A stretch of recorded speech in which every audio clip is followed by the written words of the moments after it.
આપના દ્વારા જે અત્યારે પૃચ્છા કરવામાં આવેલ છે કે ગુજરાત પ્રદૂષણ નિયંત્રણ બોર્ડ દ્વારા છેલ્લા 2-3 દિવસમાં શું કાર્યવાહી વિશિષ્ટ પ્રકારની કાર્યવાહી કરવામાં આવેલ છે, તો તે અંગે આપને જણાવવાનું કે હાલમાં અમારા ગુજરાત પ્રદૂષણ નિયંત્રણ બોર્ડની પ્રાદેશિક કચેરી જામનગર દ્વારા આ શનિ રવિ દરમિયાન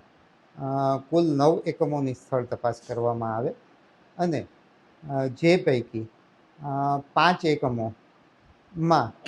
કંઈક ને કંઈક એના પર્યાવરણને સંલગ્ન એમાં નોન કોમ્પ્લાયન્સ જોવા મળેલ છે. એમાં પણ 4 એકમો કે જેમાંથી 3 એકમો શંકર ટેકરીમાં અને એક અન્ય એકમ બહાર હતું, જેમણે બોર્ડની કોઈ પણ પૂર્વ મંજૂરી લીધેલી નથી, જેના અમે હવે રિપોર્ટ અમારા બોર્ડની વડી કચેરીએ જરૂરી કાર્યવાહી અર્થે મોકલી આપવામાં આવેલ છે. તેમજ એક એકમ દરેડમાં જેમાં અમને એકમ દ્વારા એમનું ઔદ્યોગિક ગંદુ પાણી એમની બાજુની ડ્રેઇનમાં નાખતા